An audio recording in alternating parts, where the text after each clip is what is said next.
তো আজকের এই ভিডিওতে আমরা দেখতে যাচ্ছি কিভাবে আমরা ভিজুয়াল স্টুডিও কোড ডাউনলোড করব এবং এটা পিসিতে ইনস্টল করব।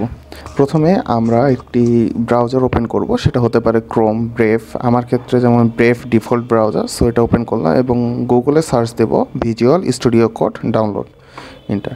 এখানে যে প্রথম ওয়েবসাইটটা আছে download Visual Studio Code for Mac, Linux, Windows, এটিতে ঢুকবো এবং এখানে তোমরা দেখতে পাবা তিনটি ডাউনলোড অপশন আছে, একটা উইন্ডোজের জন্য, একটা ম্যাকের জন্য, একটা উবুন্টু বা অন্য কোনো অপারেটিং সিস্টেমের জন্য। তো আমরা যেহেতু উইন্ডোজ ইউজার, সো আমরা উইন্ডোজের জন্য এখানে ডাউনলোড করে দেখাবো।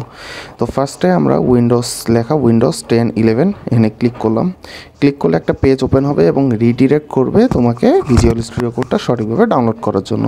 সো কোনো কিছুই করতে হবে না, জাস্ট আসবে। যদি তোমাদের এখানে সেট আপ থাকে যে ডাউনলোডের আগে সেভ করে নেওয়ার অপশন, তাহলে এই পপ আপটা ওপেন হবে এবং এখানে সেভে ক্লিক করবা, আদারওয়াইজ অটোমেটিকলি ডাউনলোড হওয়া শুরু করবে। তো আমি সেভ করলাম, এখানে আসবে, ডাউনলোড হবে। তো আমাদের এই ভিজুয়াল স্টুডিও কোডটা ডাউনলোড হয়ে গেছে। এখন সবথেকে ভালো হয় তোমরা যে ফোল্ডারে রাখছো সে ফোল্ডারে আসবা, এসে দেখবা ভিজুয়াল স্টুডিও setup.exe, অর্থাৎ একটি অ্যাপ্লিকেশন ফাইল ডাউনলোড হয়েছে। এখন এটাতে কি করব, ডবল ক্লিক করব। ডবল ক্লিক করলে আমাদের ভিজুয়াল স্টুডিও কোডটা সেটআপের পপআপ শুরু হবে। কোনো কিছু না, এখানে I accept the agreement click করে নেক্সট ক্লিক করব। নেক্সট ক্লিক করার পর এখানে দেখবা কয়েকটা অপশন আছে। এখন তুমি কোন কোন অপশনটা আসলে সিলেক্ট করবা। এখানে ফার্স্ট যেটা ক্রিয়েট এ ডেস্কটপ আইকন, এর অর্থ তুমি কি তোমার ডেস্কটপের মধ্যে, অর্থাৎ একদম যদি ডেস্কটপে আসি, এখানে ভিজুয়াল স্টুডিও কোডের কোনো আইকনটা দেখতে চাও কি না। ধরো আমরা দেখতে চাই, তাই ক্লিক করলাম। এখন আর একটা আছে add open with code action to explorer windows explorer file context menu, অর্থাৎ আমাদের কোনো যদি ফাইল থাকে, ধর এই ফাইলটা, এটা রাইট ক্লিক করে সমর অপশন বা উইন্ডোজ 10 হলে সরাসরি এই অপশনগুলো আসবে। এখানে তুমি ওই অপশনটা চাচ্ছ কি না যে open with visual Studio code, যদি চাও এখানে টিক দিবা, না চাইলে তো দরকার নেই।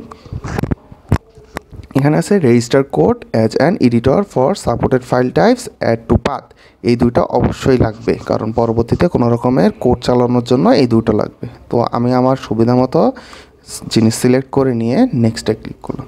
নেক্সটে ক্লিক করলে এখানে একটা ইনস্টলের অপশন আসবে এবং তুমি সেখানে ইনস্টলে ক্লিক করবা, এটা ইনস্টল হওয়া শুরু হবে। এখানে ইনস্টল হওয়া শুরু হবে।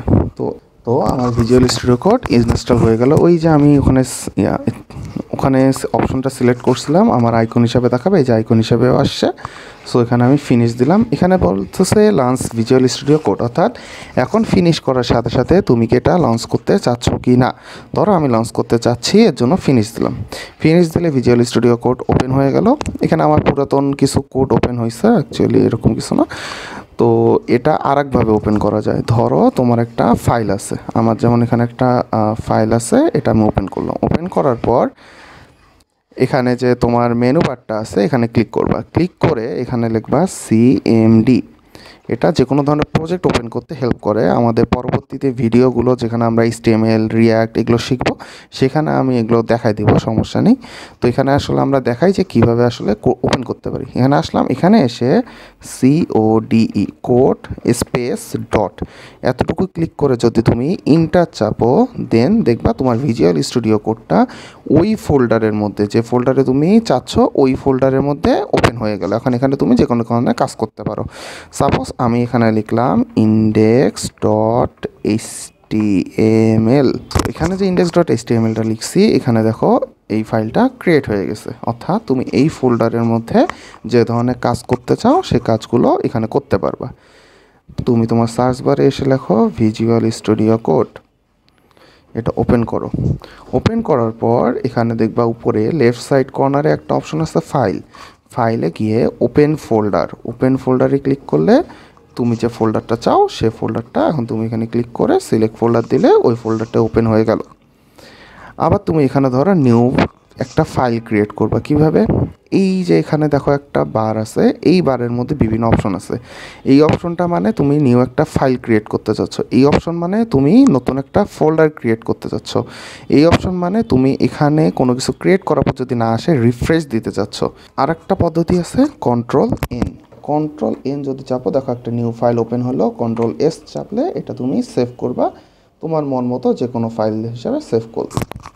এখন আসলো যে আমরা কি কি এক্সটেনশন ইনস্টল করতে পারি। এক্সটেনশন মেইনলি কি করে, তোমার একটা ভিজুয়াল স্টুডিও করতে সাধারণত একটা নোটপ্যাড জাতীয় জিনিস জাস্ট টেক্সট লেখার জন্য। এখন বিভিন্ন ধরনের এক্সটেনশন দিয়ে তুমি এটাকে পুরোপুরি একটা আইডিই হিসাবে পেতে পারো। ধরো আমার এখানে অনেক ধরনের এক্সটেনশন আছে, আমরা আস্তে আস্তে শিখবো আসলে কখন কোন এক্সটেনশনটা দরকার। তো এক্সটেনশন ইনস্টলের জন্য এই আইকনটায় ক্লিক করবা। ক্লিক করার পর এখানে একটা সার্চ অপশন আছে। ধরো আমার HTML স্নিপেটস দরকার। HTML স্নিপেটস কী করে, তোমার HTML যা আমরা লিখি কোডগুলো, এই কোডগুলোর বিভিন্ন ধরনের সাজেশন প্রোভাইড করে। তো এখানে আমি লিখলাম HTML স্নিপেটস, এখানে চলে আসলো।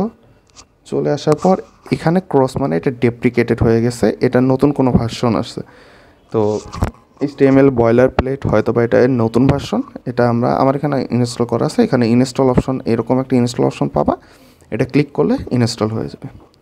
তো আমরা আমাদের পরবর্তী ভিডিওগুলোতে দেখাবো আসলে আমরা কী কী এক্সটেনশন ইউজ করতে পারি, কিভাবে কি করতে পারি, HTML এর জন্য কোন এক্সটেনশন, রিয়াক্টের জন্য, জাভাস্ক্রিপ্টের জন্য, তাই আস্তে আস্তে দেখাবো। তো এটাই ছিল এই ভিডিওতে, আমরা কীভাবে ভিজুয়াল স্টুডিও কোডটা আসলে প্রপার ওয়েতে সেট আপ করতে পারি। অ্যান্ড যদি ভিডিওটি ভালো লেগে থাকে সাবস্ক্রাইব এবং লাইক করতে ভুলো না। Thank you very much.